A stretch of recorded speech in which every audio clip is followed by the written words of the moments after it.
À quel point faut-il être intelligent pour devenir milliardaire? C'est ça la question d'aujourd'hui. Oui, les exigences de QI ou bien QI pour devenir milliardaire ne sont peut-être pas aussi élevées qu'on le pense.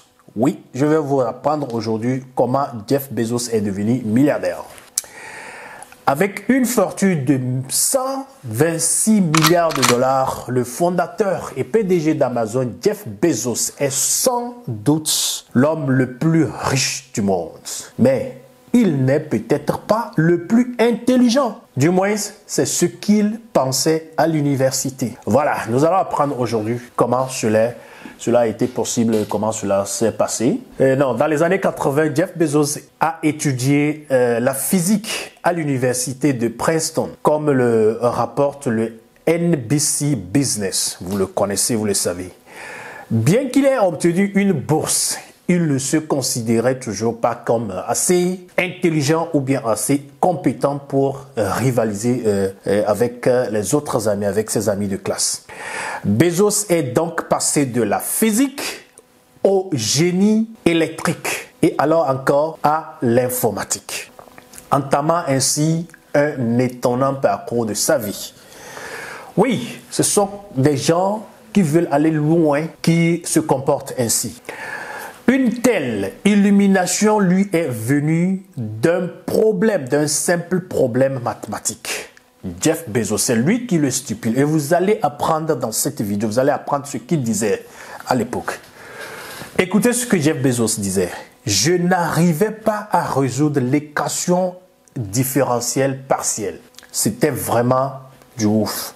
C'était vraiment difficile pour moi. Je me souviens, le milliardaire, l'homme le plus riche de la planète.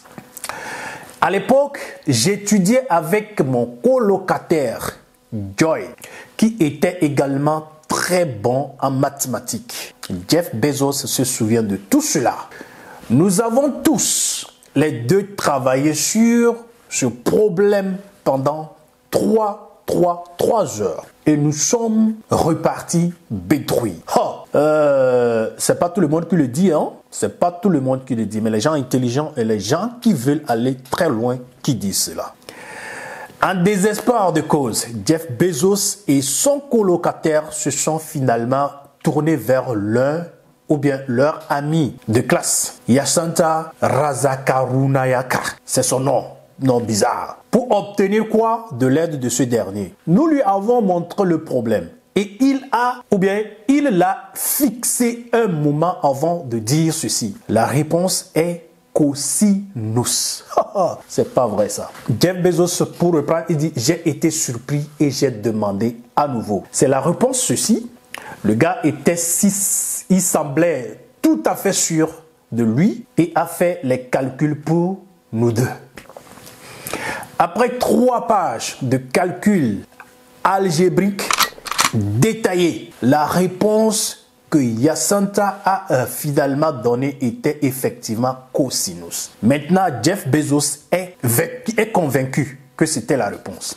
Bezos lui a demandé s'il venait de faire cela dans sa tête ou bien par cœur. Yasanta a répondu « Non, ce n'est pas possible. Il y a 3 ans, j'ai répondu à une question très similaire. Oui, quand j'ai transposé ce problème à celui-là, la réponse était claire. » Jeff Bezos maintenant est convaincu. C'est à ce moment que Jeff Bezos a soudain réalisé qu'il aurait dû choisir une autre carrière. Ce fut un moment très important pour moi, stupide Jeff Bezos. Car c'est à ce moment-là que j'ai réalisé que je ne deviendrai peut-être jamais un grand physicien théorique. Voilà, il a jeté l'éponge pour cette carrière. Qu'est-ce que Jeff Bezos va faire? Écoutez ce qu'il dit. J'ai commencé à réfléchir sur moi-même. Dans la plupart des professions, 80% des gens peuvent apporter quelque chose ou bien une solution. Mais en physique théorique, il faut faire partie des 50 meilleurs au monde. Sinon, on ne peut vraiment pas contribuer beaucoup. On ne peut rien apporter dans ce domaine. Ce n'est pas un domaine de n'importe pour tout le monde. Il se souvient encore. J'ai regardé autour de moi dans la salle, c'est-à-dire dans leur classe, et j'ai réalisé qu'il y avait 3 personnes dans la classe qui étaient bien outillées, qui étaient bien et meilleures que moi en physique. Pour eux, la physique était beaucoup plus simple. Les cerveaux de ces personnes sont connectés différemment des nôtres et la découverte était stupéfiante. Bon.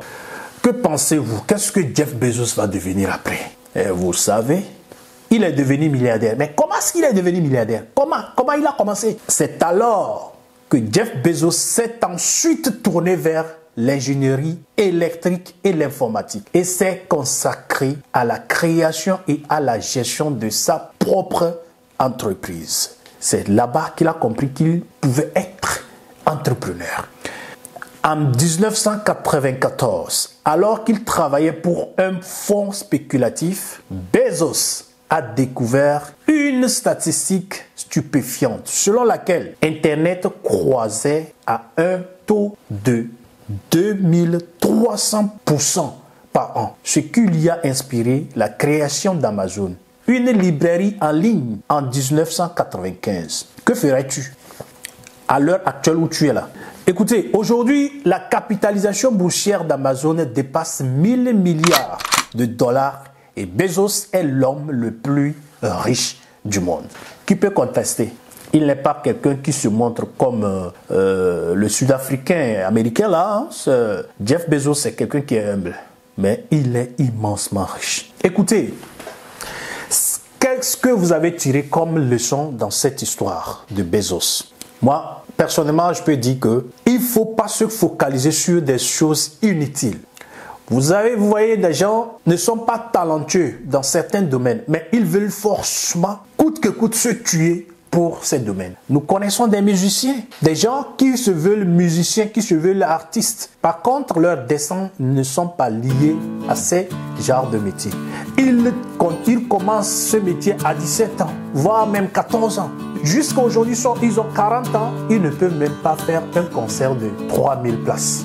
Vous voyez, ça c'est une perte de temps. L'homme doit savoir de quoi il est capable, dans quel domaine son destin, son génie peut se retrouver. Sinon, ça c'est une perte de temps. Vous avez des gens qui se disent, qui se veulent entrepreneurs, mais ne sont pas capables d'assumer et de supporter une série d'échecs.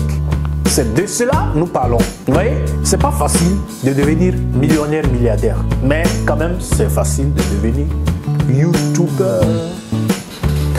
Bon, ne m'en voulez pas, hein. Bon, l'histoire là m'a vraiment inspiré. Après avoir lu cette histoire, j'ai dit ouais, je devrais apporter cette histoire.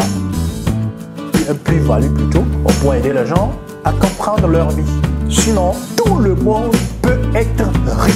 Mais il faut chercher à découvrir dans quoi tu es capable. Et tu deviendras riche. Tu deviendras millionnaire. Les gens veulent devenir des commerciaux, mais ils ne savent même pas tenir devant deux personnes de public. Ou bien discuter, déclencher l'émotion en face des clients. Comment veux-tu vendre si tu vends seulement les caractéristiques des produits?